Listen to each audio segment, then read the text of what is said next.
औज़ुबिल्लाहिमिनश्शैतानिर्रजीम बिस्मिल्लाहिर्रहमानिर्रहीम। अस्सलाम वालेकुम जनाब, मैं रेहाना अज़ीज़ सोच औरत के प्लेटफॉर्म से एक नई एपिसोड के साथ, एक नई शख्सियत के साथ आपके सामने आज हाजिर हैं। और आज मैं बहुत खुश हूँ, बहुत ज़्यादा खुश हूँ, क्योंकि आज जिस पर्सनैलिटी से मैं बातचीत करने जा रही हूँ और आपको बताने जा रही हूँ वो बहुत हमारे लिए बहुत इंपॉर्टेंट है और हमारे लिए बहुत काम करते हैं। Human rights council of Pakistan से इनका ताल्लुक़ है और बहुत एक्टिव बच्चा है माशाल्लाह से। और इसके साथ साथ क्या उनकी तारीफ़ करूँ जनाब, दिन हो रात हो हम ये नहीं देखते कि क्या टाइम है, क्या हो रहा है, क्या नहीं हो रहा, उसको कॉल करते हैं और भागा दौड़ा आता है और हमारी हेल्प को भागता है। सारा दिन हमें रोडों पे लेकर घूमना और सारे काम पीछे बैक पे जो हमारे चल रहे होते हैं वो करने वाले यही कुछ एनर्जेटिक बच्चे हैं जो कर रहे हैं और हम इन्हीं के थ्रू जो है वो आगे जा रहे हैं। और हमारी सोच औरत का और HRC का जो है human rights council of Pakistan का नाम होता जा रहा है, आगे आगे बढ़ता जा रहा है माशाल्लाह से।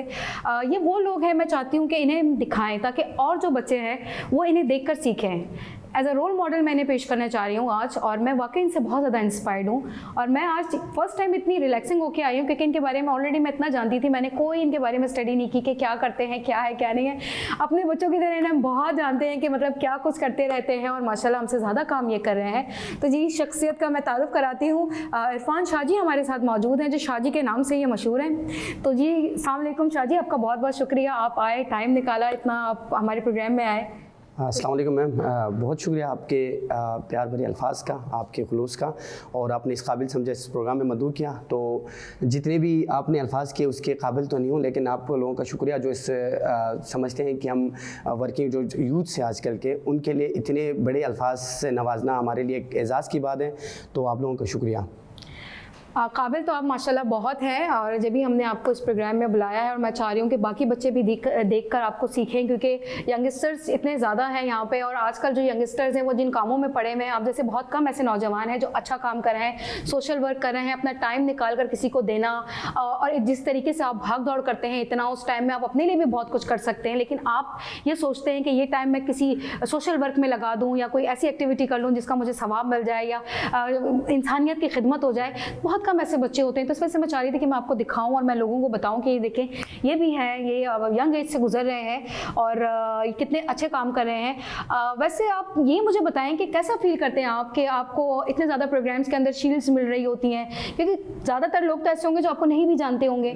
अब उनको देखते हुए कि भाई शील्ड मिल रही है, पता नहीं क्या हो रहा है, तो वो क्या आप प्राउड फील करते हैं, क्या बताते हैं उनको फ्रेंड्स को कि क्या है ये सारा? बिल्कुल मैम, ये चीज़ें जब भी जाहिर सी बात है इंसान के एक अचीवमेंट्स आ जाता है, किसी भी स्टेज पे नाम लेके बुलाया जाता है तो कोई भी इंसान हो प्राउड फील करता है। तो मेरे लिए एक एजाज़ होता है कि मैं दोस्तों को बताता भी हूँ, दोस्त पूछते भी हैं। और सबसे मज़े की बात जो मेरे सोशल सेक्टर में जब लफ्ज़ इंसानियत जब जुड़ जाता है तो मैं सब चीज़ भूल जाता हूँ। चाहे मैं शील्ड के पीछे नहीं भागता, लेकिन ये है कि जब मैं इंसानियत पे गलत से निकलता हूँ तो वो शील्ड खुद कहते हैं कि भाई इसके पास आ जाएँ। तो ये सिलसिला है मेरा। किसी के लिए ब्लड अरेंज करना हो, किसी के लिए कोई भी किस्म का काम हो, मेहनत की भाग दौड़ का काम हो, हमारे लिए कोई भी एक्टिविटी ऐसी हो जिसके लिए हमें शाजी की ज़रूरत पड़े, आगे आगे सिर्फ फहरिस्त ही रहते हैं, मौजूद रहते हैं। जी बिल्कुल रहते हैं। और इसके बाद मुझे बताएं क्या क्या सोशल वर्क आप कर रहे हैं, कुछ आप खुद से बताएं मुझे। अब मैं मैम अपना इंट्रो थोड़ा आपको दिखाऊँ। मेरा जो ताल्लुक़ है सबसे पसमानदा इलाके हैं जहाँ पे जो लोग आम लोगों को समझने के लिए K2 पहाड़ जहाँ पे, तो उसके बिल्कुल ही अकब में मेरा घर है। और दूसरी साइड अगर उसके दूसरे साइड देखा जाए शाहजहां बॉर्डर, जो दुनिया की दूसरी पाकिस्तान की पहली बुलंद तरीन जो महाज है, उस एरिया से मेरा ताल्लुक़ है। वहाँ से मैं कुछ उस जब तीसरी क्लास में था, माँ बाप वहाँ पे तालीम एजुकेशन लेवल के उस वक्त की बात की जाए जिस टाइम मैं निकला था, अभी तो माशाल्लाह कुछ इम्प्रूवमेंट आ गए हैं, बहुत से कुछ कॉलेज बने, यूनिवर्सिटी स्कूल बने, लेकिन उस वक्त ये था कि स्कूल उस नौयत का नहीं था। गवर्नमेंट स्कूल था, गवर्नमेंट टीचर से ना ट्रेन थे ना वर्कशॉप होते थे, उनका जो चलते आ रहे थे, बाप दादा ने जो सिखा दिया, जो करवा दे वही टीचर से वही आते जाते थे। तो माँ बाप ने, अब्बू ने ये सलाह दी कि आप तीसरी क्लास आप जाएँ, आप घर से जाएँ, किसी ऐसे सिटी जाएँ। तो हमारे जो गाँव से थोड़ा वेल एजुकेटेड जगह थे वहाँ पे भेज दिया। फिर वहाँ से दूसरे सिटी में आ गए खपलू में, उसके बाद स्कर्दो सिटी में आ गए, फिर मेरा रावलपिंडी सिटी में। इसी तक उर्दू में तीसरी क्लास से निकल, जाहिर से जब घर से निकलना होता है बंदे ने दूसरे मामलात भी देखना होते, वो जिम्मेदारी जो घर में जो माँ बाप के साथ लाड प्यारे वो नहीं होता, तो कुछ न कुछ एहसास जज्बात आ जाते हैं, तो उसी में इंसानियत आ गए। फिर वहाँ से मेरे स्टार्ट मैंने लेकिन मजहबी प्लेटफॉर्म से किया ये चीज़ें। जब मैं चौथी क्लास में था वहाँ पे कंपेयरिंग बड़े इज्तिमा होते थे वहाँ पे, तो वहाँ से कंपेयरिंग से स्टार्ट किया। उसके बाद इंसानियत का जो जज्बा आ गया, फिर मैं रावलपिंडी आ गया, रावलपिंडी से लाहौर में आ गए, लाहौर से वाकेंड चले गए, वाकेंड से सखर आ गए, सखर सब लास्ट जो साहिल समंदर है उस बॉर्डर से इस किनारे तक आने में हमने बहुत कुछ सीख लिया, बहुत से लोगों से मिल लिए, बहुत से चेहरे देख लिए। वो करते करते अल्हम्दुलिल्लाह एक इंसानियत के वो मिले। फिर लोगों ने जो मेरे सबसे पॉजिटिव पॉइंट मेरे था कि बड़े लोग मेरे लिए एक वो बने, हौसला बने। मिसाल आप जैसे कुछ चेहरे हैं जो मुझे कहते हैं भाई यार ये काम करने वाले हैं। जब हौसला आ जाता है तो मेन चीज़ अब सोसाइटी में अगर मेरे एज का सोसाइटी रहे शायद मैं भी पॉसिबल मैं इस मुकाम पर नहीं आता जब मेरी बराबर की सोसाइटी, लेकिन मुझसे बड़े लोगों ने हाथ ऐसे रखा मेरे ऊपर कि वो मेरे लिए प्लस पॉइंट बन गए।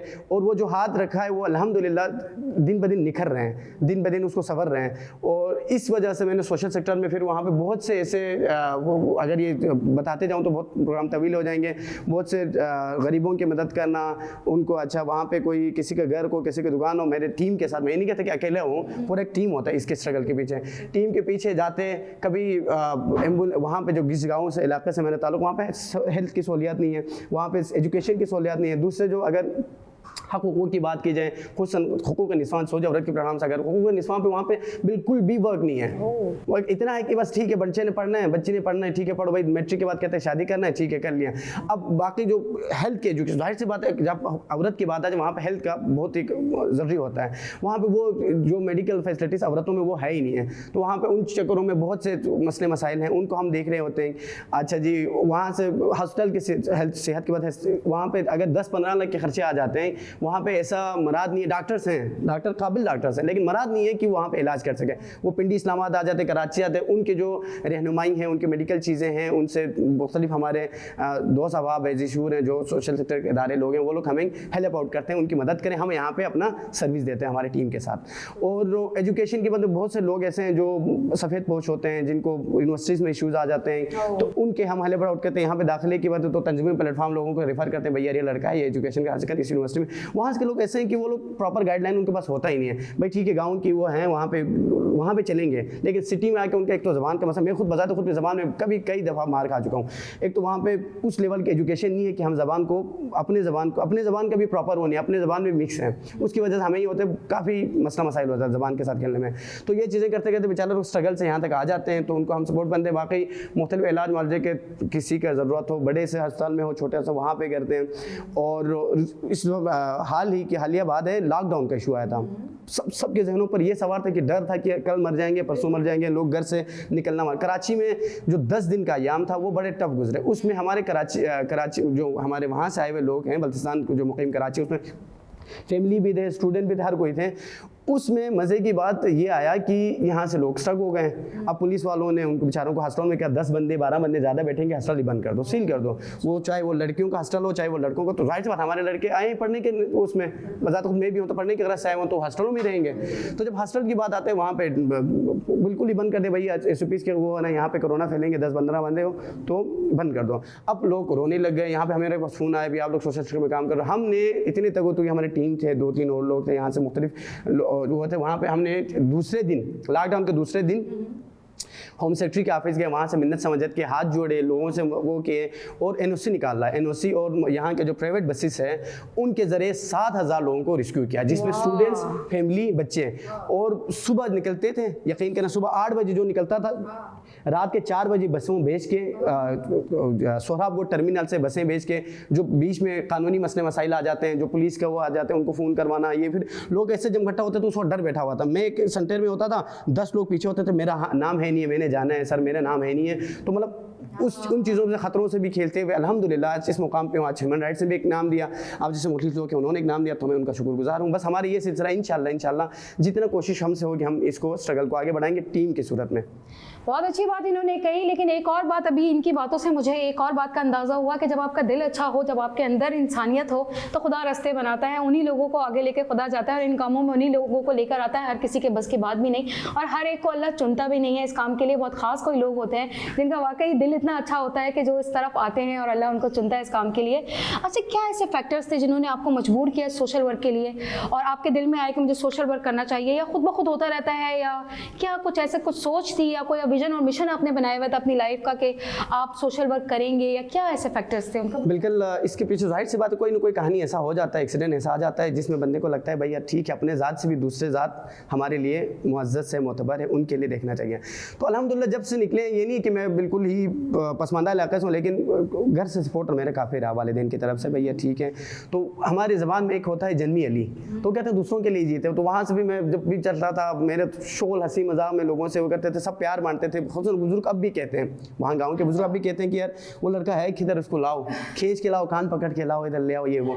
तो उस तरह की चीज़ें आते हैं। फिर मेरा जो मजहबी चीज़ें आ गए, मजहबी चीज़ों में जब एक दो बैठ जाते हैं तो बड़े लोगों में बहस होता था कि ये नीडी है, इस तरह की चीज़ें। तो मुझे एक जज्बा लगा, फिर मैं खुद प्रदेश की ज़िंदगी ऐसे गुजरा, जब प्रदेश की ज़िंदगी बंदे पर आ जाता है तो वो लगता है भाई यार मैंने जब चीज़ें काटा हो तो जाहिर सी बात उसको भी ये चीज़ें फील होता होगा। चीज़ें ऊँच नीच इंसान का हिस्सा है। मैं हर दिन मेरे लिए अच्छा दिन नहीं होता, खुद जब प्रदेश में माँ बाप हो, घर पे होता तो चल बंदा रोब झाड़ के भी या सो के भी इसी तरह करके 2 वक्त के, कभी कभी ऐसा सिचुएशन आ जाता है कि बंदे को फिर लगता है कि यार हम यहाँ से हमारे भी कोई ज़िंदगी को बेमानी हो जाता है। तब फिर नीचे देखता हूँ मैं लोगों को, भाई उससे फिर अलग दर्जा हमारा बेहतर। तो इस तरह की चीज़ें हमारे जहन में है। फिर वो एरिया ऐसा था सबसे मसला पसमानदा इलाका जब टेक लग जाता है तो वो उन लोगों के लिए, मैंने पहले कहा वहाँ पे गाइडलाइन का इशूज़ है सबसे ज़्यादा। मैं ज़बान पर मार खा जाता है। कई चेहरे ऐसे होते बेचारे लोग काम के, यहाँ पे मैं आपको इंडस्ट्रीज़ के जितने भी होटल इंडस्ट्री हो, जितने बड़े इंडस्ट्रीज़ हैं, सबसे ऊपर के जो चीज़ें यहाँ वहाँ के लोग हैं, लेकिन फ्रंट पे नहीं आ रहा। किस वजह से? ज़बान की वजह से। तो मुझे लगा अगर मैं इसमें थोड़ा बहुत कंट्रीब्यूशन कर लूँ अपने मुआशरे के लिए, अपने उस इलाकों के लिए। यहाँ पे माशाल्लाह बहुत से बड़े इदारे हैं। GDC की बात की जाए, सैलानी की बात की जाए, AD की बात की जाए, जमात इस्लामी की बात की जाए, हर फोरम पे एक वो प्रॉपर तरीके से बना हुआ है। किसी के एम्बुलेंस सर्विस, किसी का राशन करता है, कुछ ना कुछ होता है। वहाँ पे इलाकों में हमने खुद यहाँ के कोई मोतबर बड़े इदारों में गए हैं, ये मैं कह रहा हूँ, उन्होंने सीधा कहा है कि वहाँ पे हम यार करना बस की बात नहीं है। उस इलाके में हम सर्विस दे देना, उस खदमत खलक करना हमारी बस की बात नहीं है। हमसे जितना हो सके ताउन करेंगे, लेकिन पक्का वहाँ पे हम नहीं कर सकता। तो अब यहीं से इस तरह के आ रहे हैं तो हम ना निकले, हमारे वहाँ के लोगों के लिए ना निकले, फिर हमारी ज़िंदगी बेमकसद है। जो हम थोड़ा बहुत चल, अल्लाह ने हमें हाथ पाँव दिए, तो हमने कहा सोचा चलो इनसे थोड़ा बहुत हमारी तरफ से इन पे कंट्रीब्यूशन ऐसा हो जितना हमसे हो सके फलाह का काम करें, इंसानियत का काम करें। ये था मेरे मकसद। अच्छा जी, बहुत अच्छी बात, बहुत गहरी, बहुत छोटा होकर बहुत गहरी बात कर दी। और मैं सोच रही हूँ कि क्या बात कर गए शाह जी, कि जब आपके अपनी ज़ात पे गुजरती है ना, जब आप खुद भूख से ना गुजरे ना, तो आपको दूसरों की भूख का एहसास नहीं होता। अल्लाह ने जो हमारे लिए रमज़ान के लिए जो रमज़ान का रोज़ा रखा है, क्यों हम इतनी ज़कात खैरात निकाल रहे होते हैं, हमें पता होता है, हम सिचुएशन से गुजर रहे होते हैं कि भूख इंसान को कितना निढाल कर देती है और कितना ज़रूरी खुराक है इंसान के लिए। जब हम खुद इन सारे सरकमस्टांसेस से गुजरते हैं ना, तो फीलिंग ज़्यादा होने लगती हैं। जब खुद हम पे ये मुसीबतें और आफतें आती हैं और हम उससे गुजरते हैं, तो शायद ये जज्बा और बढ़ जाता है कि यार वाकई इसमें तो बहुत ज़्यादा तकलीफ होती है। भूख इतना ज़्यादा इंसान को तकलीफ देती है अंदर से। किसी माँ का बच्चा भूखा और वो रो रहा हो, उस माँ का क्या होता है, वो बोलती है कलेजा निकाल कर पका के मैं खिला दूँ, मैं क्या करूँ उसको। लॉकडाउन में हमने खुद बहुत से इस किस्म के सिचुएशन से गुजरे हैं और देखे हैं, उन माओं को तड़पता हुआ अपने बच्चों के लिए, जिनके बच्चे 3-3 दिन भूखे रहे हैं माओं के सामने। तकलीफ होती है। जब ये सब चीज़ें देखता है इंसान, फील करता है, तो उसके अंदर ये जज्बा और ज़्यादा मजीद हो जाता है और वो चाहता है कि ज़्यादा से ज़्यादा इस काम को करूँ, क्योंकि वाकई ये तो बहुत तकलीफदेह काम है। इसमें तो इंसान जो है जितना करे उतना कम है। अच्छा शाह जी, मुझे आप ये बताएं, आगे फ्यूचर में क्या देखते हैं आप, कहाँ अपने आप को जाता हुआ देखते हैं और क्या सोचते हैं? मैम अब वही है ना कि सोशल सेक्टर का वो एक मिसाल है कि अपना ज़िंदगी होता नहीं है, कल क्या होगा, परसों क्या होगा, हमें अपना वो नहीं होता। मैं अपने मामलात को नज़रअंदाज करके, अपने मामलों को साइड करके, जब सोशल सेक्टर की बात आ जाए, अगर ह्यूमन राइट्स की आपने कई जगह ऐसे देखो कि जब मैंने अपने मामलात को स्किप करके उस मामलात को चला, तो मैं कभी उस नोयत तक सोचा ही नहीं कि मैं आगे जाके क्या करूँगा। मैं क्या करूँ, हाल में हमारे साथ क्या हो रहे हैं, हाल में क्या करना है, ये चीज़ों पर मैं फोकस रखे। मैं फ्यूचर अल्लाह करे, लोगों की दुआएं साथ इतने, जब लोग दुआ कर रहे हैं तो कुछ ना कुछ तो अल्लाह ने कोई ज़रिया बनाया ही होगा। फिलहाल मेरा जो पूरा कंसल्टेंट है, जो ह्यूमन जो इंसानियत की खदमत के लिए मैंने अपने आप को समझ लो एक तरह का इस एज में वक़फ़ कर दिया। माँ बाप भी कहते हैं, इजाज़ भी कहते हैं, भाई इतने अपने आप को उस चीज़ों में ना वो करो कि आपके मामला ख़राब हो जाए। कई जगहों पर मैंने अपने फीसिस लोगों को उठा के दे दिए हैं, जो यूनिवर्सिटी के फीसिस आते थे, तो वो तो मैं अभी आने एयर कह रहा हूँ। मैंने कई ऐसे जाहिर से बात ऐसे आ जाते हैं कि कोई दोस्त को मसला हुआ, वो अस्पताल में एडमिट था, कहते पैसे नहीं, तो मेरे पास आया हो तो मैंने कहा चाहिए ले जाओ। तो ऐसे कोई छोटे मोटे राशन में आप जैसे मुगैर हज़रात हो गए, जिससे जो लोग उनके पास जाता हूँ, भाई इसे राशन की ज़रूरत है, और लोग कहते भी हैं बड़े मज़े की बात, मुझे कहते हैं शाह जी इस तरह का मसला आ रहा है। अपने पर्सनल जितने भी सेक्रेट की चीज़ें हों, जितने ज़रूरत के, जब नीड इंसान को जब वो आ जाता है तो वो लोग कह देते हैं। तो हमारे पास शेयर होते तो हम कोशिश हुई कि हम अपने से बच के दूसरे पे चले जाऊँ, तो अपने पास ना हो तो दूसरे से मांग के भी ला के उनके मामला हल कर दूँ। तो मेरे फिलहाल तो यही है कि इंसानियत की खदमत को आगे कंटिन्यू रख लूँ, फिर अल्लाह बेहतर हल निकालने वाला बादशाह है, वो बेहतर हल निकालेंगे। बिल्कुल सही कहा, बिल्कुल बजा फरमाया इन्होंने जनाब। बहुत अच्छी बात फिर दोबारा कह गए, बड़ी गहरी बात कह गए, मुझे अच्छी लग रही है इनकी बातें, क्योंकि इन्होंने अभी जिस तरह से कहा कि अपनी फेसेस भी दे दिया करते थे और जो अपने खर्चे के पैसे हैं वो दूसरों पे लगा दिया करते थे। तो इस तरह की चीज़ें हैं जो हमें आगे बढ़ने पे फिर मजबूर करती हैं, और अल्लाह भी उन्हीं लोगों को चुनता है, हर किसी को वाकई नहीं चुनता। और ये जिस तरह से इन्होंने बताया कि दुआएं लेना लोगों की, हम तालीम तो हासिल कर लेते हैं, हम डिग्रीज तो हासिल कर लेते हैं, हम पैसा भी हासिल कर लेते हैं, लेकिन क्यों मार खा जाते हैं, हमें दुआएं नहीं मिलती हैं लोगों की। अगर हम दुआएं लेना तो हमारे रास्ते, हम कम पैसे में हमें अल्लाह दिल का सुकून देता है, दिल की तसल्ली के साथ हम जीते हैं, हम मुतमईन होते हैं, हम अपनी मौत पर मुतमईन होते हैं कि चलो यार कुछ तो एटलीस्ट किया। तो ये चीज़ें होती हैं जो मायने रखती हैं। शाहजी मुझे ये बताएं, दिल नहीं करता और बच्चों की तरह डांस पार्टीज़ में जाना, इंजॉय करना लाइफ को, और इस तरह से मतलब और बच्चे जिस तरह से देखा जाए सारा दिन वो अपने कामों में पड़े हुए हैं, अपनी ज़ात में, अपनी उसमें, और आप दूसरों के लिए भागे जा रहे हैं। मैम बड़ी सवाल बड़ा गहरा आ गया, चलो फिर भी मैं जवाब दूँ। इसमें मेरे अभी भी दोस्त गिले शिकवे करते हैं, खाते कि यूनिवर्सिटी के मेरे जो पुराने दोस्त हैं वो अब मुझे सीधा बात भी नहीं करते, कहते हैं हाँ जी तुम, उनको ये लगता है कि मैं बड़े हो गए, ये जाहिर सी बात है, सोसाइटी की बात है। लेकिन मसला मेरा वो नहीं था जो वो लोग सोच रहे हैं, मसला मेरा कुछ और है कि जब जाहिर सी बात संजीदा लोगों के साथ बैठक होता है तो कोशिश करता हूँ कि यार अपने आप को भी उसमें रंग जाऊँ। अब मेरे दोस्त बड़े गिले शिकवे करते हैं, तुझे ना सोसाइटी का फिक्र होता है, कभी आ जाओ हमारे महफिलों में बैठा करो, कभी आके दो टाइम इधर करो, घूमो फिरो। यकीन करें आज तक मैं 10 दोस्तों के साथ, आप यकीन करें, कभी बड़े लॉन्ग टूर पे गया ही नहीं हूँ। होता है ना कि दोस्त यार को ख्वाहिश होता है कहीं उधर गया, कभी होटल पे जाके बैठा के रैंडमली अचानक कोई सडनली कोई प्रोग्राम बना, भाई जाके खाओ, ये होगा दोस्ती। अभी भी लोग कहते हैं यार आप लोग टाइम नहीं निकालते ये वो, लेकिन उनको ये बता कि मैं जब सीनियर हमसे बड़े जो हमारे सोसाइटी के बन जाते हैं तो मेरे लिए प्लस पॉइंट वो था कि उनकी जो संजगी है वो मैं चाहता हूँ मैं अपने उसमें हो जाए। तो मेरे दोस्त जब भी दोस्तों की बैठक में बैठ जाता हूँ मैं वहाँ पर भी सीरियस बात स्टार्ट हो जाता हूँ। तो आगे से हाथ जोड़ना, भाई खुदा के लिए यार यहाँ पे दोस्ती की बातें करने हैं तो 2 पल अच्छी बात वो कर ले, तुम्हारे वो सीरियस बातें, तुम्हारे वो इंसानियत की बातें यहाँ फिलहाल ना सोशल वर्क को थोड़ा स्किप कर दो। तो वहाँ पे मुझे अब इतने मैं आदी हो चुका हूँ इस चीज़ का, इतना आदी हो चुका हूँ कि वहाँ पे जब अपने दोस्तों की गैदरिंग में भी मैं सोशल सेटअप स्टार्ट होता हूँ, कोई इश्यूज़ को लेकर डिस्कस कर लेता हूँ, तो वो लोग भी समझ जाते हैं भाई ठीक है। अब जाके मेरे दोस्त यार समझ गए भाई ठीक है, अब सजदा मशुरा हो अभी बुलाते हैं, अभी दोस्ती में बैठे कहते हैं चलो शादी यार आज इस टॉपिक पे तो बात कर लें, वो लोग फिर अब जाके फ्रेंड दे देते हैं। पहले ये था कि बड़े गिले शिकवे होते थे कि यार ये है वो है, कुछ तंजिया बातें कुछ ये वो, लेकिन अब माशाल्लाह ये लोग समझ गए कि चलो इसमें अब तो एक चीज़ है ना कि बंदे को जब सीनियर लोग साथ जुड़ जाए वो फिर थोड़ा मेच्योरिटी लेवल में लगता है कि यार बच्चे भी होने के बावजूद भी हमें समझता है कि यार चलो यार हम इनके जब सीनियर हमारे साथ इतने कोऑपरेट कर रहे हैं, इतने हौसला दे रहे हैं तो हमें भी थोड़ा हौसला आ जाता है। फिर वो सीरियसनेस अब धीरे धीरे आपको मेरे बचपना या जो दोस्ती वाला बहुत कम आ जाता है। सीरियसनेस जब भी महफिल में हूँ कम ही हंसी मजाक होते हैं, सीरियस डिस्कस बहुत ज़्यादा हो जाते हैं। अच्छा जी, ये बात तो खैर मैं इनके खुद गवाह हूँ कि ये किस तरह से हमारे साथ भाग रहे होते हैं सारा दिन और अपने टाइम को खुद एंजॉय कर सकते हैं लेकिन नहीं करते। और वाकई कभी मना नहीं किया इन्होंने, किसी काम का मना नहीं किया।